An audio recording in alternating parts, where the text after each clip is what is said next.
Здравствуйте! Мы продолжаем беседы с настоятелем Староладожского Никольского мужского монастыря игуменом Филаретом. Отец Филарет, приветствую вас. Здравствуйте! Здравствуйте, дорогие братья и сестры! Очень рада вновь с вами встретиться. В эти дни у всего православного мира еще один из главных праздников – это День Святой Троицы, который в этом году выпадает на 20 июня. Расскажите об этом празднике и скажите, откуда взялась такая традиция в этот день посещать кладбище и навещать усопших родственников? О Дне Святой Троицы мы читаем в Священном Писании, а именно первые строки Деяний апостольских нам раскрывают событие, которое было чрезвычайно важно для апостолов, для учеников Христа, которые после Его вознесения должны были разойтись по миру, чтобы рассказать о том, что они видели и чему были свидетелями. Вот самое главное, наверное, самый главный смысл этого дня заключается в том, что каждый из апостолов получил особую благодать Божию, которая объединила их в единую соборную апостольскую церковь.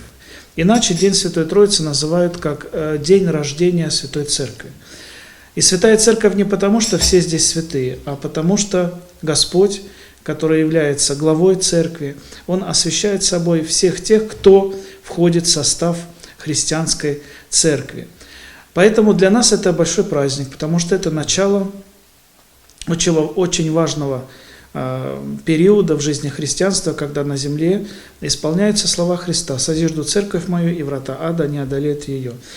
Хотел бы кратко заметить, что накануне Дня Святой Троицы день родительский, да, когда мы поминаем усопших. Это тоже символично, и в этот день часто люди направляются на кладбище, чтобы почтить память своих близких. Это очень символично, потому что у Бога вообще нет мертвых, у Бога все живые.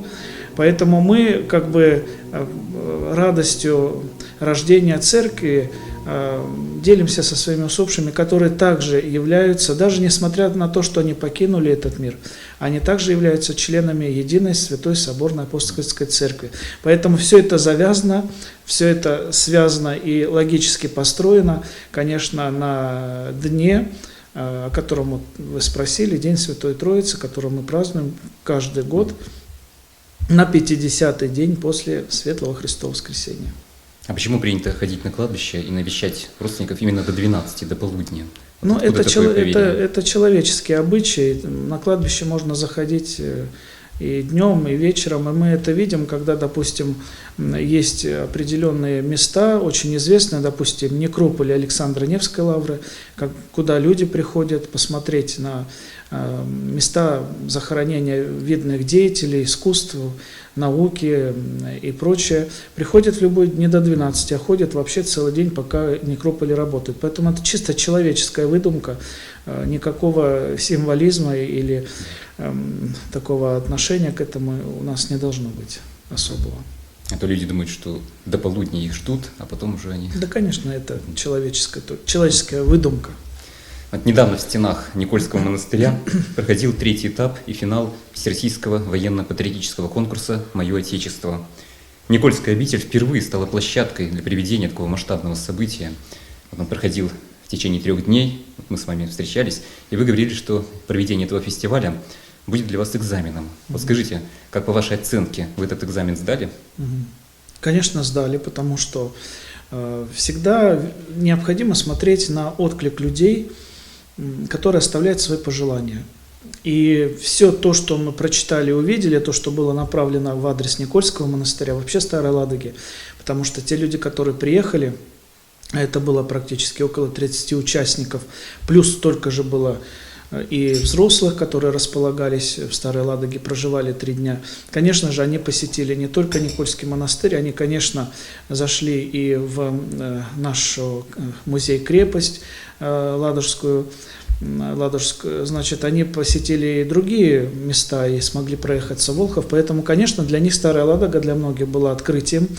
Но в целом праздник и конкурс, и фестиваль, который впервые прошел у нас в монастыре, он действительно был особым событием, особым явлением в истории вообще монастыря.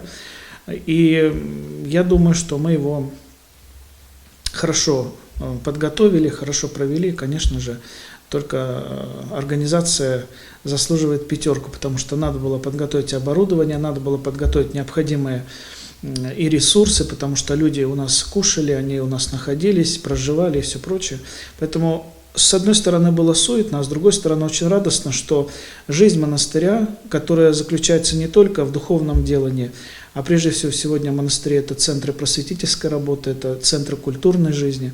Поэтому очень радостно, что наш Никольский монастырь тоже приобретает такую вот интересную сторону, когда в наших стенах звучит не только церковная песня, а песня военных лет, патриотические песни, песни, конечно же, и духовного содержания. Ну, вот это новая страница, можно сказать, в жизни обители. Ну, значит, будем продолжать в том же духе.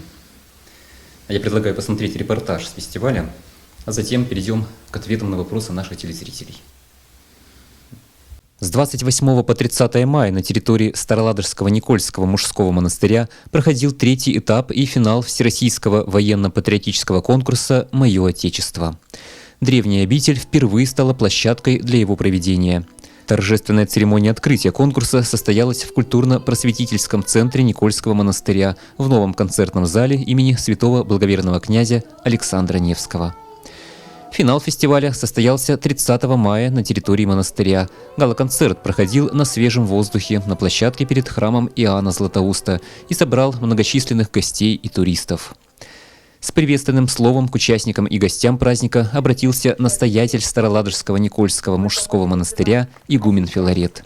Отец Филарет пожелал каждому найти свой жизненный путь, не растратить свою жизнь зря, а, используя таланты, данные от Бога, радовать своих близких и друзей. В конкурсе принимало участие более 20 исполнителей из разных уголков России. В этот день со сцены звучали песни военных лет в исполнении как юных, так и взрослых участников фестиваля. Очень трогательными были и поэтические номера. Также юные таланты радовали зрителей песнями России.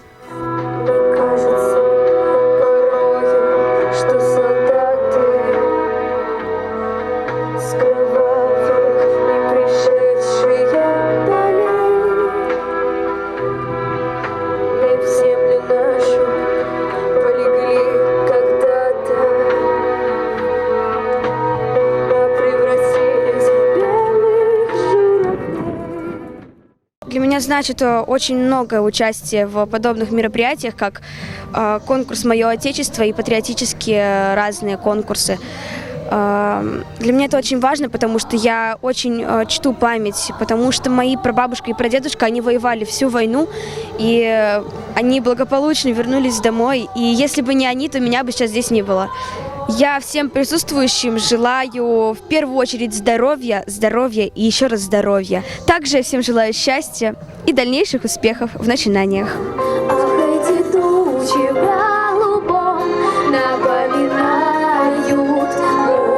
Напоминают старый дом, где кружат чайки за окном, где мы с тобой танцуем вальс, где мы с тобой танцуем вальс, где мы с тобой танцуем вальс в миноре. Я участвую в таких мероприятиях, поскольку я чту память погибших на войне. И, в принципе, мне очень больно об этом вспоминать. Но именно благодаря этому мы сейчас живем на этом свете, в такой прекрасной стране, как Россия. И на самом деле я бы осталась здесь на подольше, но, к сожалению, нам надо уезжать. Я советую вам приезжать сюда, и потому что от этой поездки у меня осталась масса приятных впечатлений. Расцветали яблони и груши, поплыли туманы над рекой. Выходила на берег Катюша, на высокий берег, на крутой. Выходила на берег Катюша, на высокий берег, на крутой. О, море, море, преданным скалам, ты ненадолго подаришь прибой. Море, возьми меня в дальние дали, о, русло малых,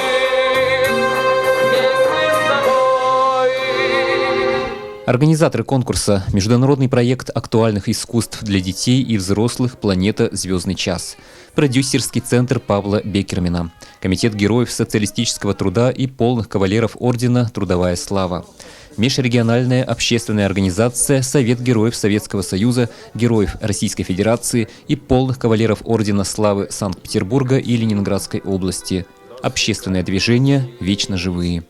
2 года тому назад мы затеяли вот такой очень прекрасный конкурс военно-патриотической тематики и назвали «Мое Отечество». Он проходил у нас в Александро-Невской лавре, и поэтому решили именно вот финал сделать вот именно на этой святой земле.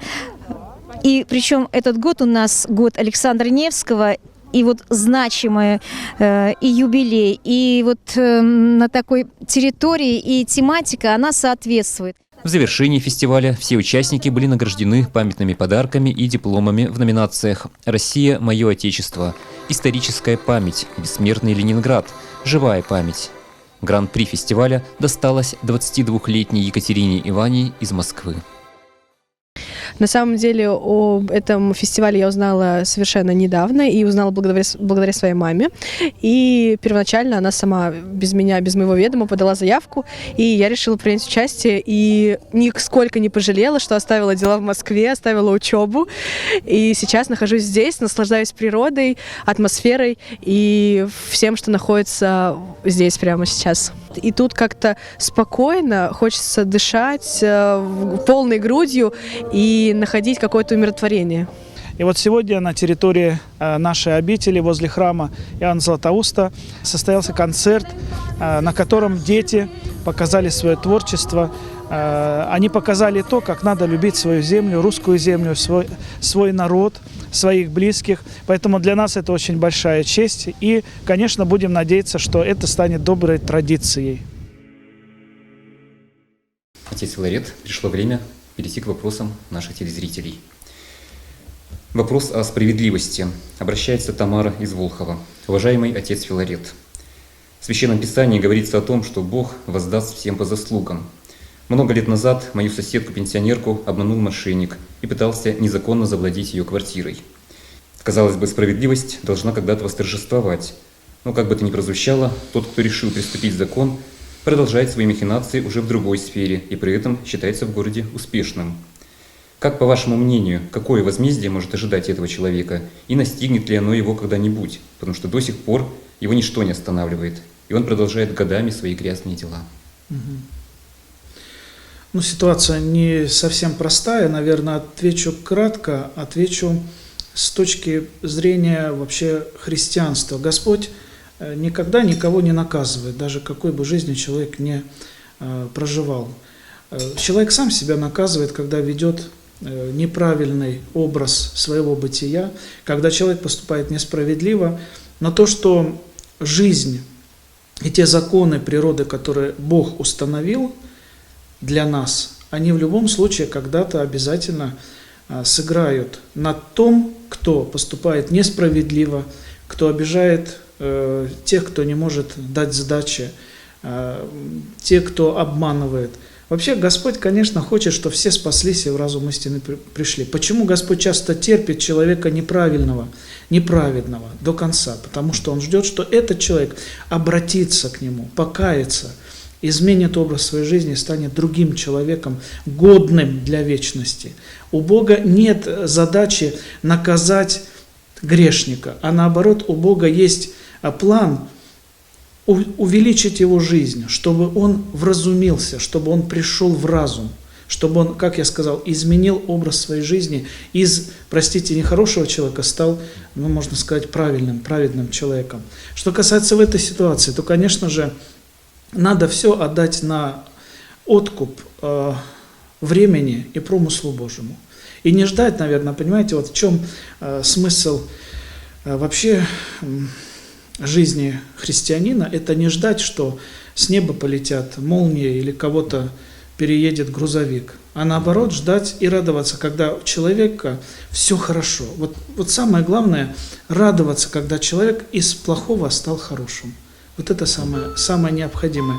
И, конечно, стараться не осуждать, потому что в этих ситуациях мы начинаем осуждать другого человека за его нехорошие поступки. А вот желательно бы помолиться, сказать: Господи, вразуми его, наставь его на правильный путь. Вот. А мне, Господи, я потерпела вот такое, да, несправедливость, дай мне мудрость, чтобы все перенести до конца. Мы всегда должны к Богу обращаться с молитвой, с просьбой, чтобы Он дал нам силы перенести даже какие-то неприятности мы попадаем, какие-то испытания на нашем жизненном пути встречаются, мы всегда должны это воспринимать с пониманием, что это наш жизненный урок. Мы становимся, проходя через это, становимся, конечно, немножко взрослее. Сильнее. Поэтому, я думаю, ждать возмездия нет необходимости, а наоборот, просто пожалеть такого человека, потому что это неправильная жизнь, она никогда к добру не приведет. Спасибо. Так, следующий вопрос. Считается, что душа человека бессмертна. Скажите, пожалуйста, где она находится в таком случае до нашего появления на свет? Или она уже рождается вместе с телом? И что происходит потом, когда человек уходит в мир иной? Что с душой происходит? В некоторых философских системах было такое понятие предсуществования душ. И даже в раннехристианском богословии мы встречаем, что некоторые писатели, богословы, мыслители христианские эту мысль разделяли. Но церковь отвергла это, что где-то есть какой-то мир, где все предсуществуют, а в момент рождения душа, значит, приходит и вселяется в человека. По христианскому учению душа возникает в момент зачатия ребеночка. То есть вот в этот определенный момент, когда уже появляется жизнь, Господь посылает, Господь дает рождение. С рождением телесным рождается духовное. В момент зачатия ребенка уже это одушевленный, так сказать, предмет. Это не просто сгусток какой-то материи. Почему церковь выступает против абортов? Там есть душа. Поэтому христианское учение, оно говорит о том, что душа появляется сразу же, в момент начала жизни человека, даже еще не сформировавшегося. Это первое. А второе, надо сказать, что пройдя жизнь, мы все уходим в мир иной. Когда заканчивается наше земное бытие, земное странствие, наша душа уходит и попадает в другую реальность. Как Господь говорил, в доме Отца моего обителей много. И читая символ веры, допустим, мы говорим о том, что Бог сотворил видимый и невидимый мир. Вот невидимый мир – это туда, куда мы потом переходим. Или для вечной радости, или, конечно, для вечной муки, если человек жил не по заповедям Божьим. И уже там, получается, душа продолжает свое существование. Существование, но уже в других реалиях, в другом законе. Спасибо. В продолжении темы. В Священном Писании сказано, что душа человека первые 3 дня после смерти находится рядом с телом. А что происходит с душой в таких случаях, когда смерть наступила внезапно в результате взрыва или, например, в авиакатастрофе?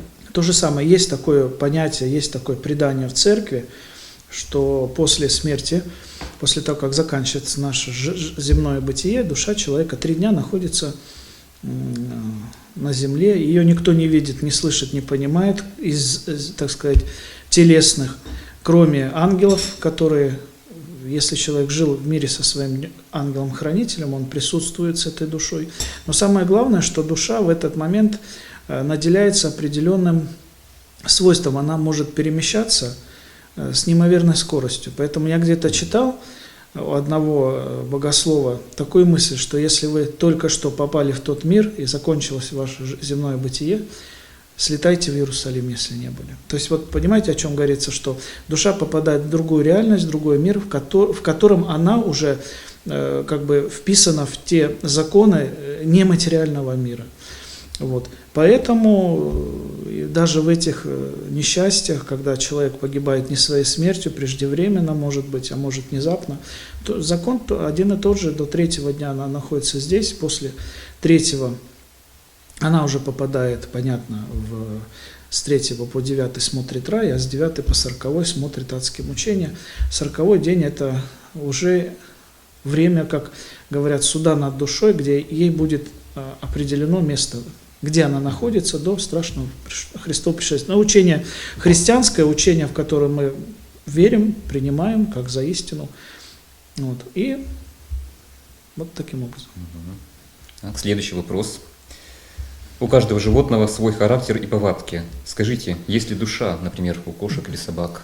Как вопрос этот решался в греческой философии? Были философы, которые говорили, что у наших братьев меньших, у растений даже душа животного происхождения. Что это значит?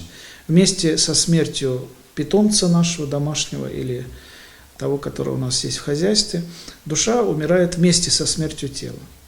Вот. Это первое такое мнение. Но говоря о бессмертии души, мы можем только, когда касаемся человека, потому что читая Библию, читая повествование о творении мира, шестоднев, мы видим, что Господь только в человека дунул жизнь вечную, душу бессмертную. Поэтому мы склонны все-таки говорить, что души животных, они, конечно, имеют некое растительное происхождение. Конечно, когда собачка, кошка или кто-то другой живет с нами, понятно, что она понимает, живет инстинктами, да, отвечает там преданностью, когда мы ее жалеем, любим, но ожесточается, когда мы ее наказываем. То есть мы говорим, что да, душа все-таки какая-то существует, но говоря о душе как составляющей вечность человеческой души, конечно, только человек обладает этим даром, который Бог дал нам. То есть у животных душа есть, но она смертная, получается. Можно так сказать. Хотя вопрос, знаете, был еще какой. А вот если все-таки человек был привязан какой-то своему питомцу, а там они встретятся или нет, вот вопрос. Вот все привязанности, вот мы с вами должны понимать, все наши привязанности, которые были здесь, они не все переходят в мир иной. Не все привязанности туда мы забираем. В продолжение темы как раз о животных. Недавно побывала в Москве и случайно проходила мимо кладбища животных. Причем памятники и надгробия такие же, как у людей. Меня это смутило. Скажите, как к этому относится церковь? Надо все-таки любить больше людей, чем зверей. Хотя тоже в Библии есть такие слова: «Блажен, кто и животных милует». То есть в любом случае Слово Божие нас научает бережно относиться к творению Божьему. То, что мы видим, то, что нам дано в пользование. Потому что не мы собственники того окружающего нас мира, который Господь дал, подарил просто так человеку. А что касается животных, то, конечно, бывает очень грустно вследствие различных жизненных испытаний, когда человек становится одиноким, он заводит домашнего питомца, который становится частью его жизни. И, конечно, лишаясь этой части жизни, он отдает ему и, так сказать, вот такие вот почести, строит огромные храмы, надгробия и прочее, прочее. Насколько это востребовано, насколько это важно в рамках, так сказать, спасения человеческой души, я не могу судить. Но все-таки нужно различать любовь к людям, любовь к животным. Это совершенно различные чувства. И любовь к людям, она выше, чем вот такая вот привязанность до, так сказать, чуть ли собак и кошек детьми своими называют, конечно. Вот надо своих детей все-таки иметь и называть детьми своих детей, но не животных меньших.